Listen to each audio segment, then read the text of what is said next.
Good morning, good morning. If you are applying for a new job in today's market, I would do everything in my power to avoid the crowds. What about you? If you're looking for a job, I bet you find yourself right in the middle of them, don't you? Well, there is a way that you can avoid these the crowds when you're in the job market, and this is James Foster and Careers Matter. So, the reason why most people find the job market heavily congested is simply because they are going after the same jobs that everybody else is going after. They are applying to the same sources. They are looking on the same platforms. They are seeing the same jobs advertised. And when you consider that the active job market, the people that are actively out there looking for a job are looking at everything that comes through, and their application is going forward for job after job after job, just like yours, then you're in the midst of the competition. You're right there slap bang in the middle of the whole of the congestion. It's like driving down Oxford Street in the not at the moment probably, but driving down Oxford Street on the build up to Christmas. It's just going to be heavily congested with people looking for jobs, and in the current market, it's going to be even worse than normal because there are so many more people on the active job market than normal. And of course, there being fewer jobs, there are more people chasing fewer jobs. And so if you want to avoid that market, if you want to avoid the congestion, you've got to do things a different way. There is no alternative. You have to find another way to do it. Otherwise, you're going to just end up frustrated.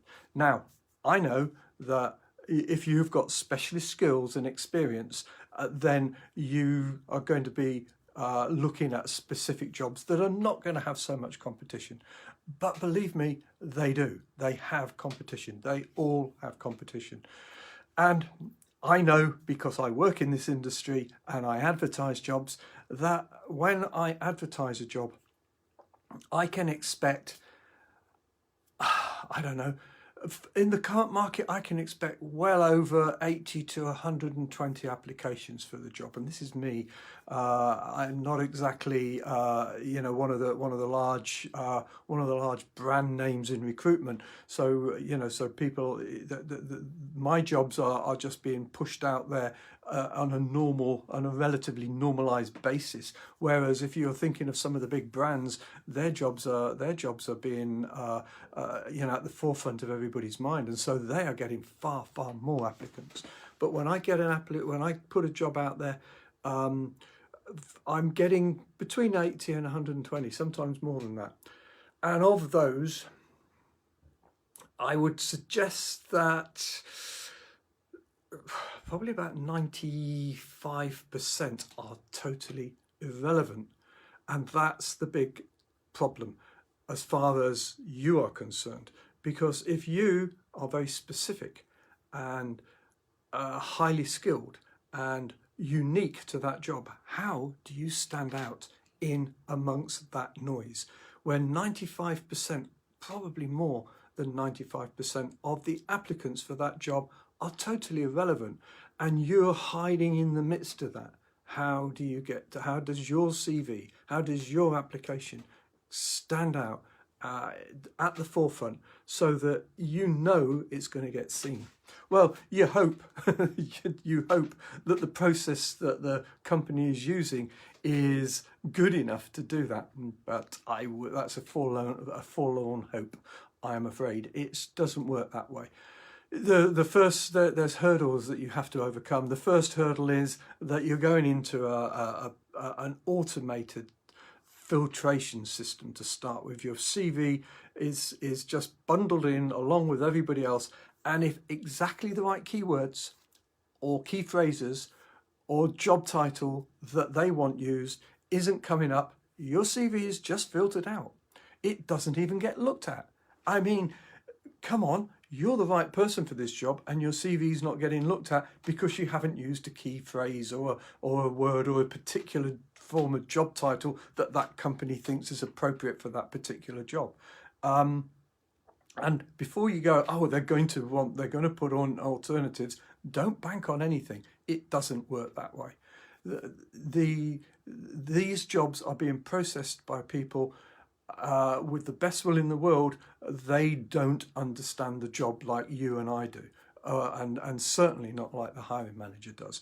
And so when these jobs are being posted out there, they are being, they're relying too heavily on what they've seen come through on a job spec and a few words from the hiring manager to actually put the focus for the search in place. And of course, it's going to miss as many people as it hits. So you're in a filtration system that is not set up to your advantage. Then, once it's got through that filtration system, it's got to go through the recruiters themselves, those internal recruiters, or perhaps they're external recruiters, but it's going through a recruiter's hands at some point along the way, or that may be somebody from the HR department, but it's going to go through somebody's hands, not the hiring manager. And they are going to make an assessment based on their limited understanding of the job as to whether or not you should be put forward for the hiring manager's review. And I can tell you from hard experience that is not as easy. Good morning, Angela. That is not a process that is that easy to get through. The guys that are looking at your CV, once it's got through that initial filtration system, have got ideas in their head that have to be fulfilled, or else it's not going anywhere. And that's based on no knowledge whatsoever. So they will say something. I mean, they come to me and they look at for CVs that I've put forward, so that I'm bypassing their filtration system in the first place, and they're rejecting candidates that I'm putting forward based on absolutely nothing of relevance whatsoever. I'd like to give you an example. I'm just trying to think of one at the moment. But basically, I'm putting forward somebody who's a networks salesperson, and they're saying, but they've had no experience of enterprise sales, and I've actually spelled out the enterprise sales in networks that they've had, but they're going, no, that's not relevant to us. And that's what you're faced with. You're faced with people who don't actually understand what it is that you're doing, and therefore they're not seeing it because in their mind, in their perception, it's not what they're looking for. And so your CV's not even going to the hiring manager, and that's the congestion. So how do you avoid the crowds? You don't apply for a job. It's simple.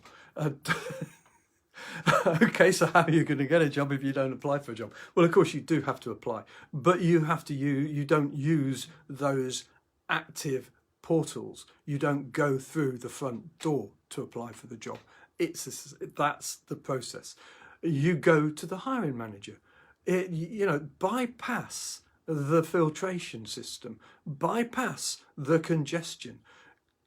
Find a side road, drive around that side road and get to the other side of the road ahead of everybody else, and make sure that your CV is seen directly by the hiring manager.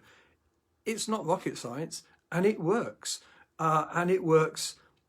I'm not going to tell you it works every time because there are always exceptions, but it works. It works 80+% of the time. If you can get round that logjam into the hiring manager, the chances are he will see the relevance and he will want to interview you. And particularly since you're actually going to present yourself to him in such a way that he finds it compelling to want to interview you. So how do you do that? Well, you know where the job is. So we're looking at active jobs here. You can consider these jobs. You can consider any hiring manager as having a job. That's the first thing. Let's just wind back on that a second.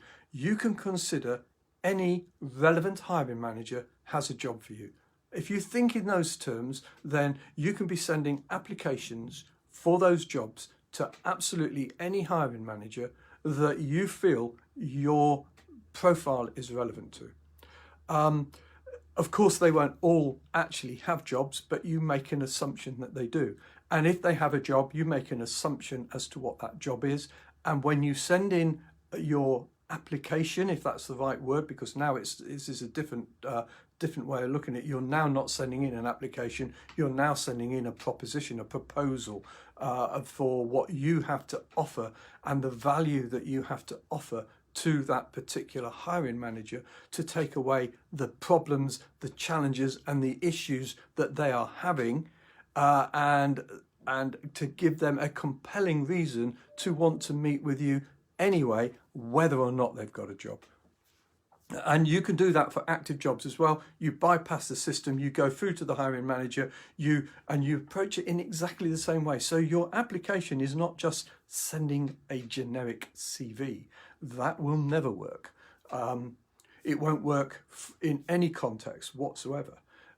You have to send in a very tailored proposal to that particular hiring manager. What's their company about? What are they selling? What is it that you have to offer in the context of what they are selling, etc., etc. How are you going to impact the bottom line of that business? What is it that you have to offer that they are going to want to buy? And that's the approach. You are simply selling yourself. Remember last week we talked about how to get a job. You've got to be prepared to sell yourself. Well, this is the selling of yourself. This is how you're going to do it. You're not going to go and apply for jobs online because that's a waste of time. What you're going to do is you're going to go directly to the inbox of the hiring manager, and yeah, that can be an email. It can even be a direct mail. Send in a letter. Nothing wrong with that at all. In fact, let me give you some numbers here. Emails, probably 20 to 30% of emails get opened at all. Snail mail, as I call it, or direct letters, over 85% of them are opened and read. So choose yourself whether you're going to send a letter to them. Nothing wrong with that at all. It's an old-fashioned way. Print out your presentation, give a cover letter, which is your proposal, send it in, and ask for an interview. It's as simple as that. And that's how that's how you would do it in a letter format, and it's how you do it in an email format as well. And there's nothing wrong with sending both, because why wouldn't you?